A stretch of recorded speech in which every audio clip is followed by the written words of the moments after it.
minum air laut itu bisa bikin kenyang, nggak? Nah, lalu bikin apa? Bikin nasi. Habis Bikin nasi. sakit, Nasi. nasi, Nasi. asin. Nah, jadi minum air laut itu nggak bisa bikin kenyang, nggak bisa bikin kenyang, malah bikin tambah haus. Dan ini sudah dibuktikan oleh dokter, oleh para dokter. Mereka menjelaskan, kok bisa sih? Kan air juga, kita minum air itu kan minum banyak, ya maksudnya banyak juga. Tapi kok bukan kenyang, kok malah tambah haus? Karena air laut itu air garam. Gimana dokter menjelaskan ya? Lambung itu hanya menyerap air yang sedikit garamnya. Kalau air yang banyak garamnya, maka akan langsung dibuang, berusaha dicairkan dan dibuang dari tubuh. Makanya kalau kita minum air laut, malah cairan tubuh kita, air yang ada di tubuh kita sebelumnya yang tidak ada, itu malah terpakai, terbakar, digunakan untuk mengeluarkan air laut yang sudah masuk. Digunakan air yang sudah ada di tubuh kita, digunakan untuk mencairkan air laut yang sudah masuk. Jadi air laut itu bakal langsung dibuang pertama. Makanya orang kalau kebanyakan minum air laut, misalkan terjebak masa bodoh, minum air laut, aslinya dia punya cairan di tubuh yang bisa bikin dia bertahan semakin lama, malah terkuras untuk kerja lambung membuang air laut. Jadi cairan aslinya sudah hilang, air lautnya pun terbuang. Bakal sering artinya pada akhirnya bukan kenyang, bukan haus hilang, tetapi tambah haus, cairan tubuh juga hilang. Bahkan sampai bisa menyebabkan kematian karena dehidrasi itu kekurangan cairan tubuh. Nah itu dia minum air laut. Nah, maka ternyata masalah minum air laut bikin tambah haus ini ternyata sudah diketahui dari zaman dulu.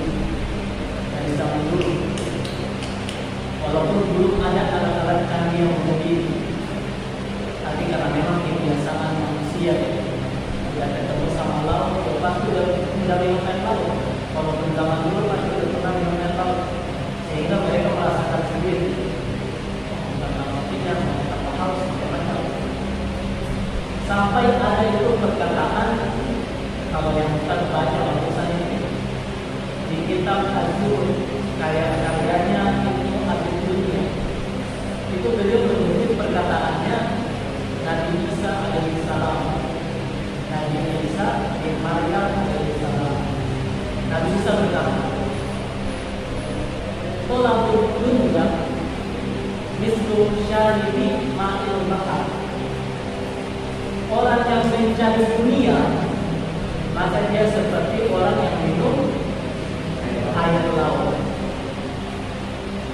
Tidak istilah dan surban, apabila dia semakin minum, kullama istilah dan surban, setiap kali dia menambah minum, semakin minum, istilah dan atosya, maka akan semakin haus, hatta yang pulang. Sampai akhirnya air laut itu membunuh orang tadi. Sampai akhirnya air laut itu membunuh. Nah itu Nabi Isa berkata, untuk riwayatnya sahih apa bahwa kita belum membaca, baru membaca tadi. Nah jadi di sini Nabi Isa mempermisalkan orang yang minum air laut itu sebagaimana orang yang mencari dunia. Sebagaimana orang yang mencari dunia, semakin dia mencari dunia, maka ia akan semakin haus. Keinginan untuk mencari dunianya semakin tinggi, gak puas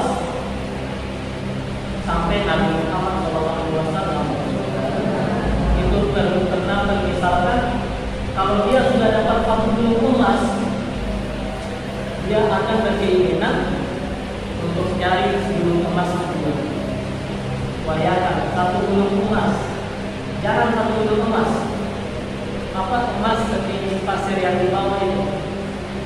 Setinggi begini saja. Itu kan udah kaya sekali. Mau beli mobil jadi, beli mobil jadi, bikin apa-apa jadi, tapi nggak akan puas. Kalau memang dia itu mencari dunia dan meninggalkan akhirat. Nah, di sini ada tanda kutip meninggalkan akhirat. Jadi kita mencari dunia itu boleh kita mencari dunia, nggak apa-apa, bahkan wajib untuk menafkahi diri kita sendiri, keluarga kita, dan macam-macam. Wajib bagi kita cari dunia, tapi jangan sampai kita tinggalkan akhirat. Jangan sampai kita tinggalkan apa yang diwajibkan kepada kita oleh Sang Pencipta dunia. Nah, orang-orang yang dihukumi yang kayak hadis Nabi dan perkataan Nabi Isa alaihissalam tadi, itu orang-orang yang mencari dunia dan meninggalkan akhirat. Cari dunia terus, misalkan berjualan, sibuk berjualan, saking sibuknya azan pun nggak sholat, udah waktu sholat nggak sholat, waktu puasa malah buka warung nasi padang. Nah, contohnya ada kewajiban zakat nggak bayar zakat karena takut hartanya berkurang. Tapi terus cari dunia dan meninggalkan akhirat. Nah, maka orang-orang seperti ini Allah akan buat dia tidak akan pernah puas, dan akhirnya dunia itu akan yang pulang, akan yang buruknya. Udah ketika mati barulah menyesal. Waduh, dulu cari dunia saja, ada panggilan sholat nggak sholat, akhirat meninggalkan betul fokus dunia, akhirnya di akhirat dia susah.